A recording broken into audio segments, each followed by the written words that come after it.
Hello, hello, Jai Guru. Jai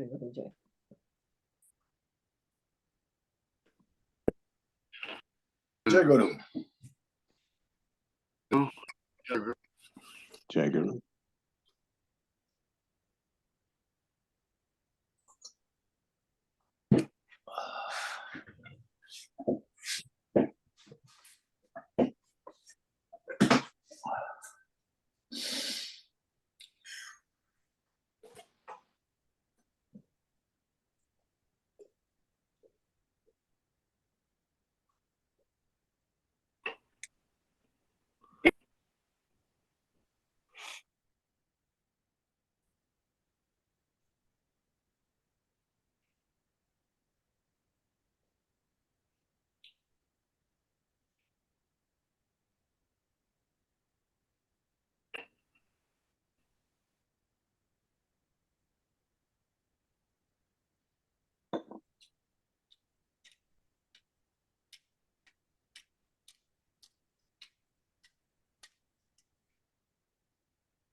Hey, hey.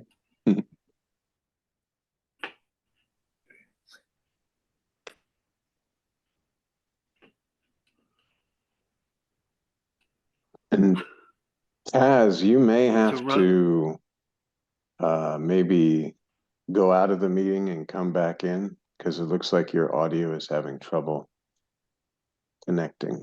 It just keeps saying connecting to audio. Sometimes if you leave and then come back, it works.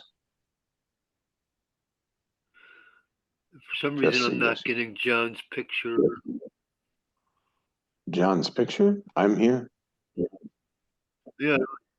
Oh, no, I don't see it. I actually have a space that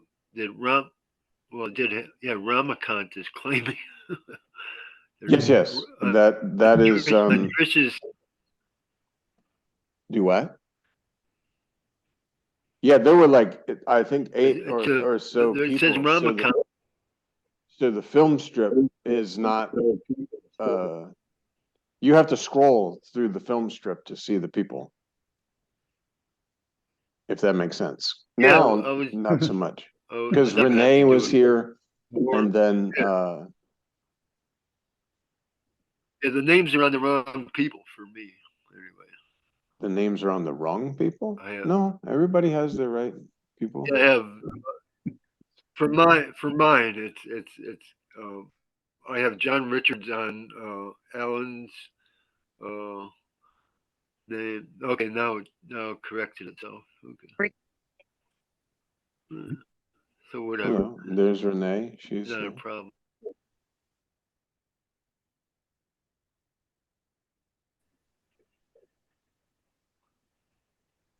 Everybody's here. So yeah, I don't know what's going on. Yeah, but yeah. So anyway, I know one thing I felt today was that knowing and not knowing are not hearing each. And I'm so I sorry, don't know if you that has you anything cut to do out. with when they say that the selfless self doesn't. You're kind of breaking up a little, Keith. Am I? Can you hear me? It's yes in a moment, and then it kind of breaks up a little bit. Yeah. So it must be some kind of. See, I heard it must be Yeah.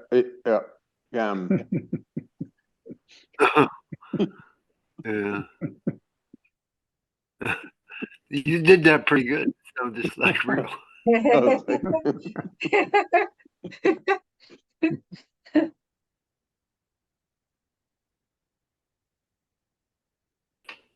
But I was saying I noticed that knowing and not knowing are the same. It seemed, or it seems like that right now. Actually, I mean, just appearance on your presence, knowing and not knowing, is just an illusory concept. To know or not know, again, you are. Whether you know or you don't know, you are. So knowing, you can say that the knowledge can present itself as no knowingness because it's formless knowledge. So you know yourself in a real sense, this subtle sense of presence, just I, just I. And therefore you say, oh, okay, the knower is knowing the sense of presence. But whether the knower knows the sense of presence or not, the knower is that you are. So knowing and no knowing, you can talk about no knowing as in the no mind state. You know, there's no thought or anything to know because it's like formless knowledge, basically, without any objects that you're trying to sort of perceive. There's just, again, the best way I can say is scenes appearing and disappearing.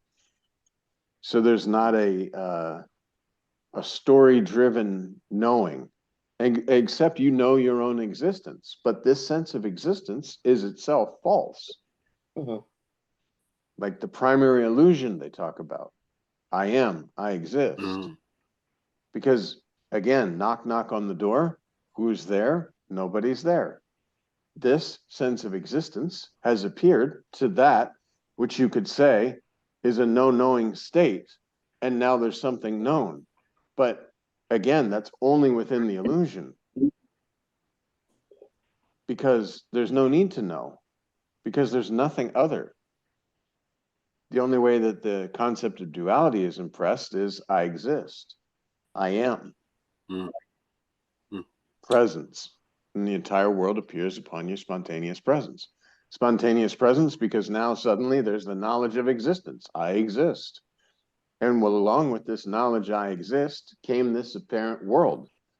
And then immediately, as Maharaj says, spirit impresses very quickly like, oh, I'm in a body in a world. And mom and dad are separate. You know, here's my mother and here's me. And because my mother is, then I must be separate from mother. And we start labeling all the different objects, even though all the objects are appearing within us, as the same as in a dream. In your dream, all the lumps of goo are formed and moving about by your power, your energy, with different various labels attached to them, all communicating and interacting through concepts.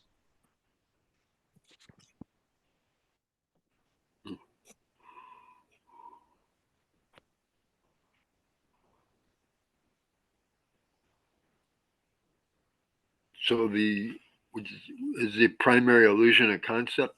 Would that be able Yeah, to of be course. called Well, that a concept? illusion. Remember, just we say illusion so much that we then form an idea that somehow illusion has some kind of basis. But illusion is that which is not. So everything we're speaking about is for the unborn child. The child that is never born is asking about how to live, how to understand the knowledge, how to do all these things. But of course, and that's why Ranjit Maharaj just says zero. So somehow when that first concept is formed, that's when the whole universe But at first, there is no first concept. It's just apparent. the sense I exist then creates, and see, that is the false. The 10th man, so to speak. You start to feel existence and believe that you're somehow separate from the existence that you are.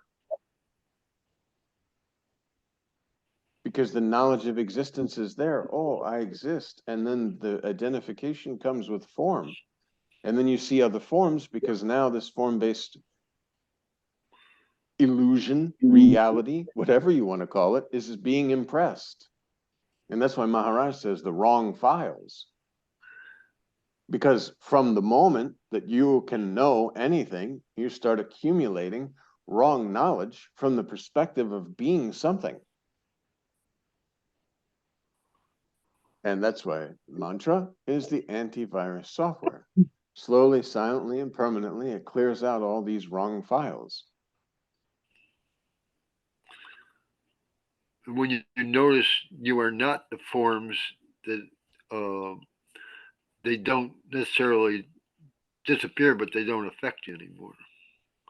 Well, once you know yourself in a real sense, and like I think we said last week, if you can say, okay, the sense of presence, the sense of existence, this I am. And you say, okay, then, because this is going to eliminate a lot of the mind-created concepts. If you know yourself as this presence, you say, okay, this presence, my presence is in every being. The entire world is projected on this spontaneous presence. And this subtle feeling that I'm feeling because of in a body form, this I am. And so you kind of transfer, if you want to say this, and this is Maharaj saying, if at all you want to compare yourself to space or sky. So you compare yourself to this subtle sense of existence, this I am. Okay, that's more myself. Now, how is that, if you're identified as the sense of presence, how is that helpful? Because you're no longer caught up in the illusory existence. You understand that you're more the consciousness, the universal consciousness, if you want to say that, the presence in which everything is appearing. And as Sri Siddharmeshwar Maharaj told Sri Nisargadatta Maharaj, remain with this I am, this sense of existence, this just I feeling, with nothing else in your mind, just this. And continuously going back to this. And Nisargadatta Maharaj says, that's what he did. He started to remain with this I am, this sense of presence constantly, until it kind of clicks. Presence is known.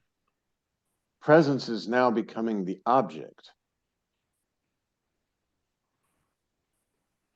And this is that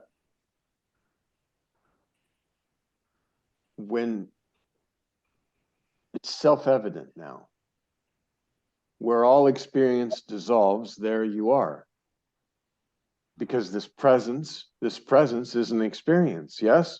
Which means there's experience and experiencer, because you are experiencing presence.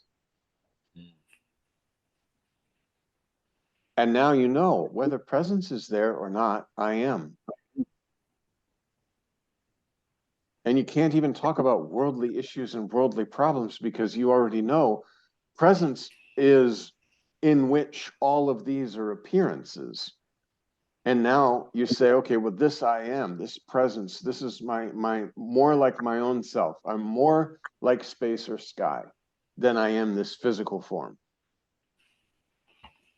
And the knower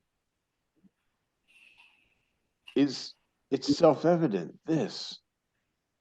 And you say, oh, but what about thoughts? But there are, if you remain as the only object in your awareness is presence,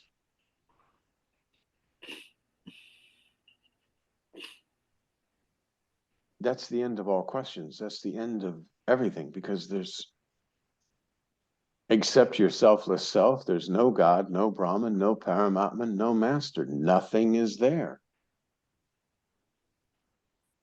Because there's no words that can describe. Because in order to use words, we have to go to presence.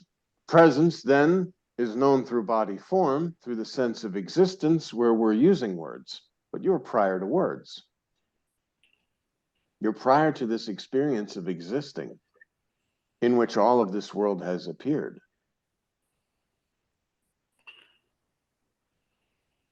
And when you know yourself in a real sense, I mean, that's really there. Game over. So the manifest world of form doesn't necessarily disappear, but you realize it's not other than you. Well, there's no you in it. Again, there's scenes appearing and disappearing, objects that are appearing and disappearing. And yes, there's people you're talking to.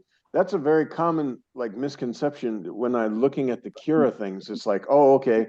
Like when Ramana Maharshi says, the world is no more, that to the sage, the world is not, or whatever. But that's not what it means. It means the world as in this conceptualizing of the world, looking at different forms and giving them labels and trying to make it seem like they have individualized thoughts and that they're individuals outside of yourself. And that this is an individual, because without this being an individual, you can't have other individuals. When you know yourself in a real sense, it's just scenes appearing and disappearing. There's no body pressure, no body limitation. You are literally just kind of here without the concept of being here. And I know that sounds like, double speak and all this, but there's really no way to speak about it. We have to use words, but there's no way to really define reality. Because anything that we can label or define as reality is, of course, not reality. If you say no other is your direct present experience, that's sort of like going beyond the concept. There's no you. Because there's no you, there are no others. Yeah, if you sit there and you say, oh, there's only myself in this body form, and all these are just empty vessels that my own presence is in, then there's still a you there. And I think Sri Ramakant Maharaj says, don't say that Mr. Jones has become Brahman, because this is big time egoistic. There never was a Mr. Jones. Brahman is, Mr. Jones was an appearance. And if Mr. Jones suddenly says, oh, I am Brahman, then there's still work to be done, because there is no Mr. Jones. There is no I am Brahman experience, or I am Atman, or Paramatman, or Master, or even I am formless presence. There is no experience. Maharaj says, no experience, no experiencer, and that's the reality. And this is why when you talk about spiritual things and say, oh, I had this amazing spiritual experience, the master appeared before me, and gods and goddesses have done this, and it may be very lovely and very beautiful, but it's the same as in a dream. It's just appearance. And there had to be an experiencer there to experience the experience of this god or goddess. Which is why Maharaj would always say, even if your gods or goddesses, or even if your master appeared before you, master, quote, the body, oh, but this is not true. So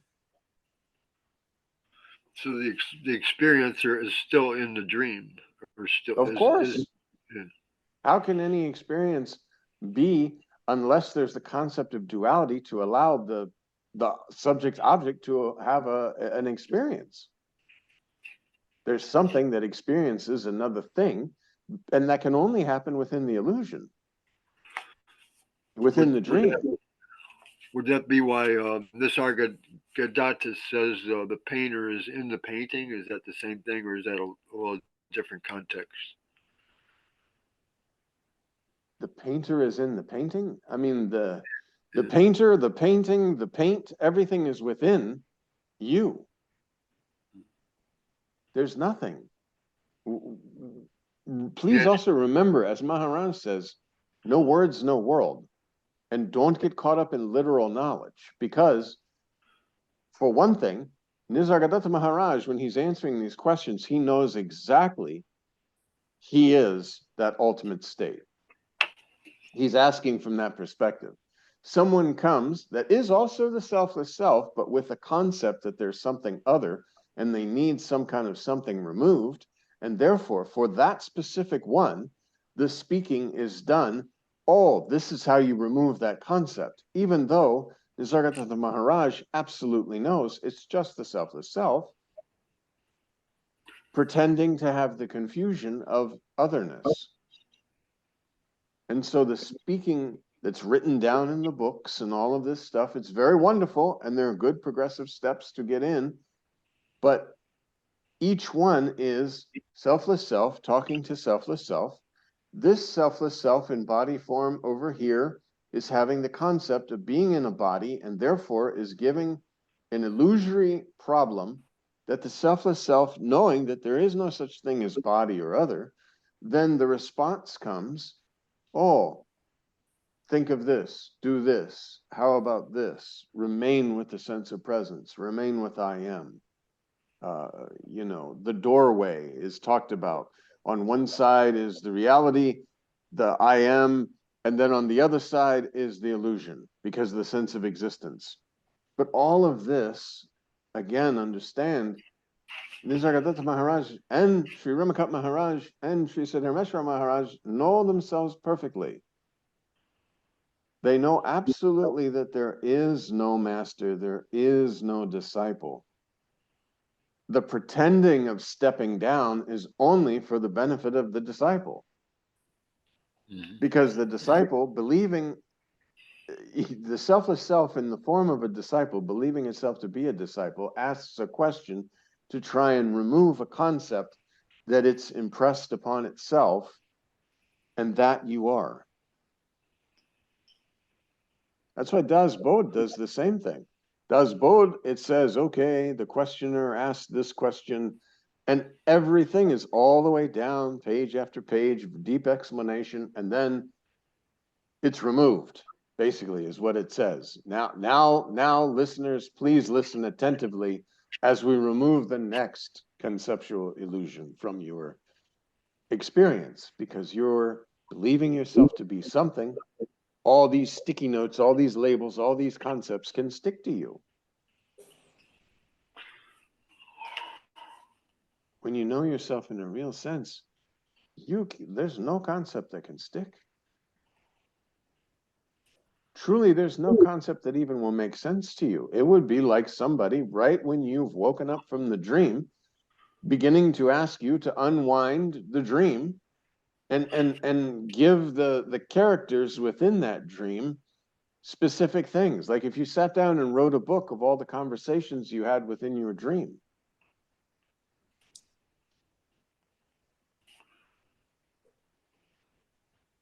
And what would the value be of that?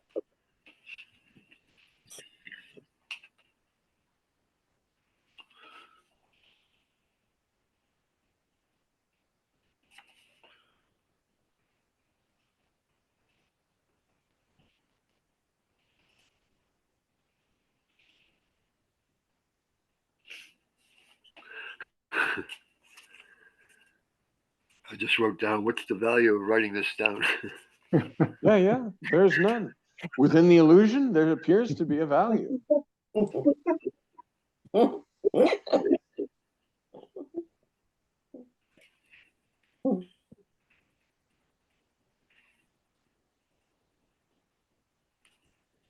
that's why, again, if at all you want to compare yourself to space or sky.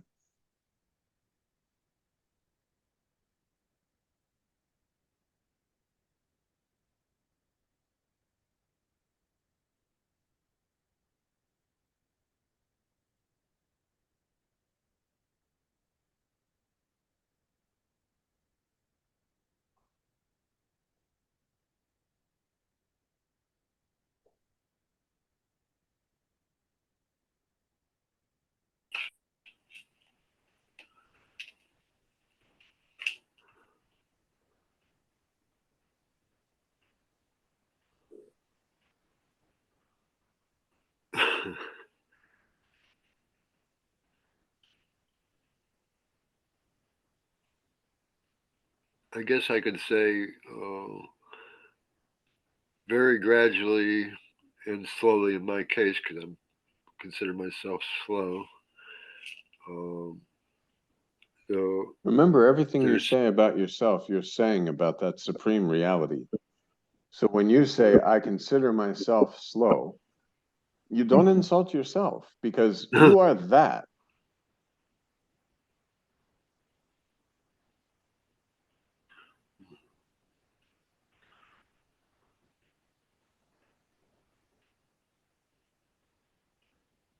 And slow is just an idea. Yeah, if you're adding attributes to yourself, number one, you definitely don't want to add negative attributes to yourself. But number two, you want to be removing attributes, not adding them and saying, oh, I'm kind of slow. Because that's insulting the supreme reality that you are. You're not slow, you understand. You're the all power. You are that. That which is labeled God, Brahman, Paramatman, Master, that you are.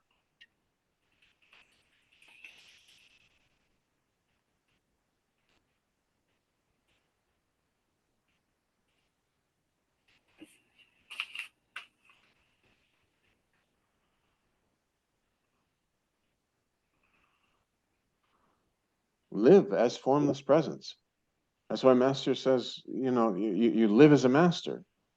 And that doesn't mean now that you're expecting people to bow down to you or that you have a special treatment or, you don't have to wait in the Starbucks line or anything like this. Live as a master means live as the formless reality. Take one step forward, Master takes the next step. Have complete faith and trust in the Master. You are that.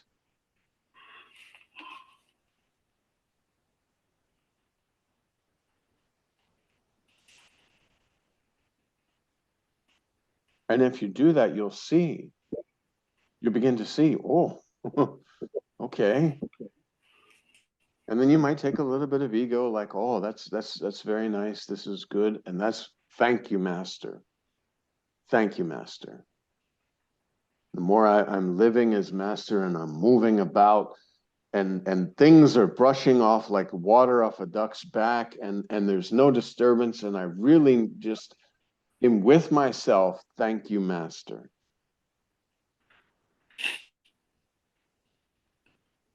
Of course, that sounds like there's still a duality there.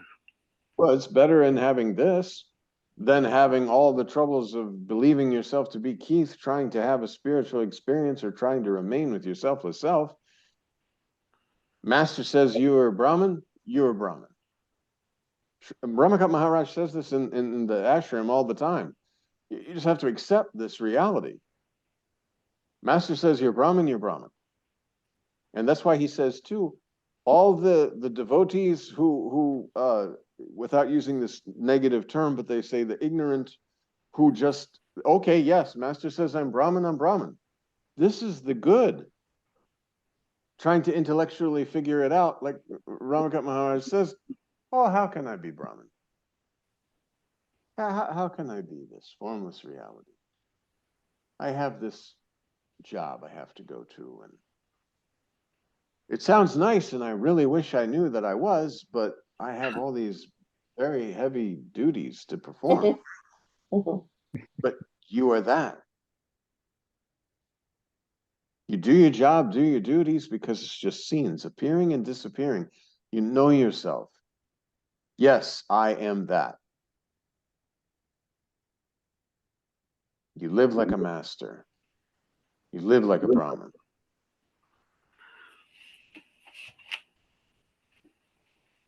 And that's when old habits really start just falling away by themselves. Habits for who?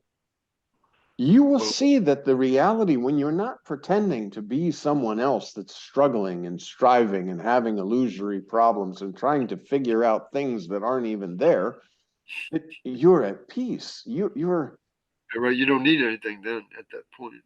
And that's why they say that you're not renouncing, because that's like the worst thing. If I sit there and I say, oh, because I'm a spiritual person, I don't eat this, or I don't do this, or I have to do this, or I pray 5 times a day, or I do this, whatever.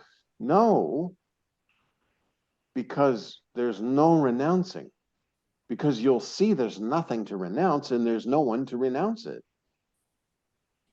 Simply by being with your own selfless self. Maharaj says, spend some time with you. Like last week, I mentioned that I like some things more than others, but sometimes I get in that free state where there's just no, there liking and not liking is irrelevant. It's just. Well, and again, remember, it's totally irrelevant because you are not body, you were not body, you're not going to remain the body. So likes and dislikes of food has nothing to do with your spirituality.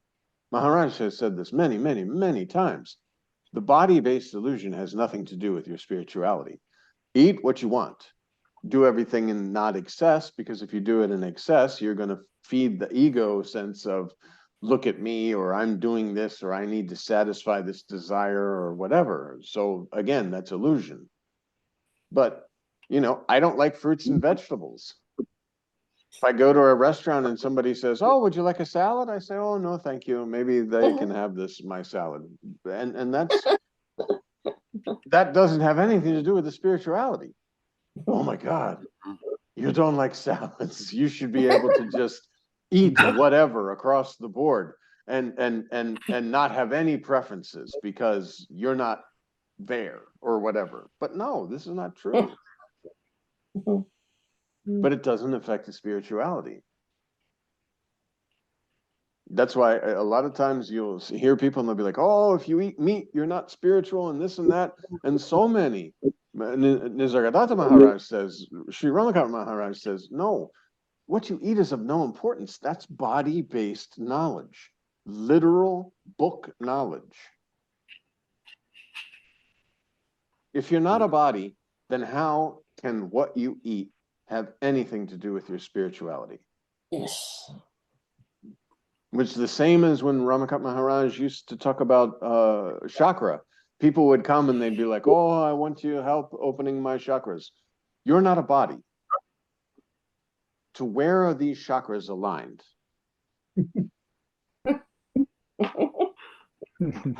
How are the chakras aligned? No, this is body-based literal knowledge. And it's good up to a point. Perhaps when you considered yourself a seeker, you sought out these things and you were sort of surrendering your old ideas to replace them with new spiritual ideas, so that, again, within the illusion, we can say your sattva was growing, your sattvic knowledge and all this sort of thing was growing. But all of that was within the illusion because you are not body. But while you were believing yourself to be a body, you read about these things, you did these things, you increased the amount of sattva, decreased tamas and rajas or whatever, and therefore you then purified the mind. We can speak about that. But all of that is illusion. But for a time you believed it to be true. And that's why Maharaj says, this is your final destination. All of this playing that you were a body and you were reading and you were going to gurus and you were acquiring knowledge and you were trying to do these surrender things and you were doing bhajan and you were doing all these things. This is the final destination. The culmination of all your effort is now you're finished. You are that. And don't be shy and say, oh, but I need a little bit more of this, or I need a little bit more of that, or sometimes I feel like that and sometimes I do not. Because again, that's all within the body-based illusion, so it can be discarded, because you are that. You can never not be that. There has never been a time in your entire existence, in your entire experience within the illusory body-based existence, where you were not the formless reality.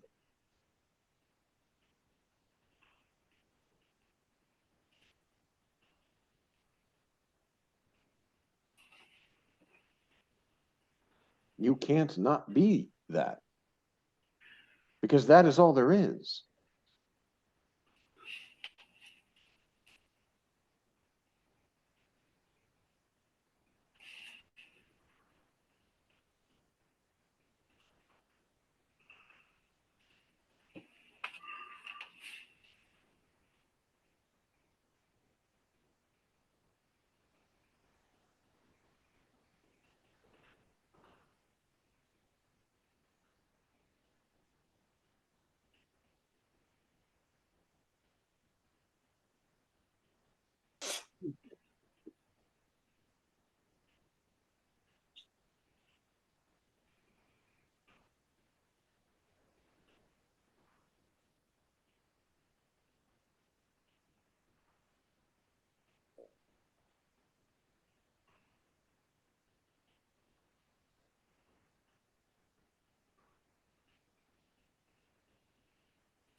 Your prescription program, and you hire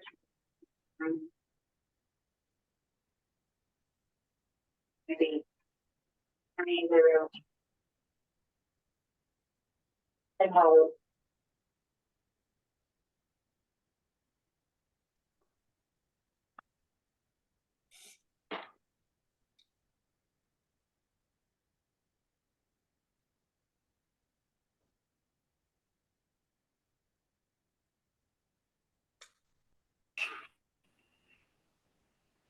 Did our connection go bad? No, you're still here. We have 1 minute and 7 seconds. Okay, because for some reason on my screen I see you talking and making motions with your hands, but that's must have Me? been No, I think yeah. that was Trish. Trish had like an answering machine or something going, and it put her, and then, yeah. Okay, well, there's some kind of lag in my computer going on. So Ah, okay.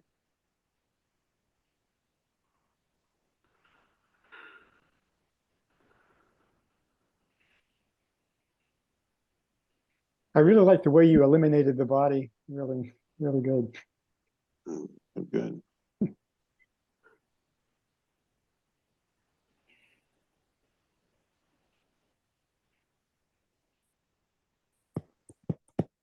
thank you, and I guess we'll probably see you next week. That was good. Yes.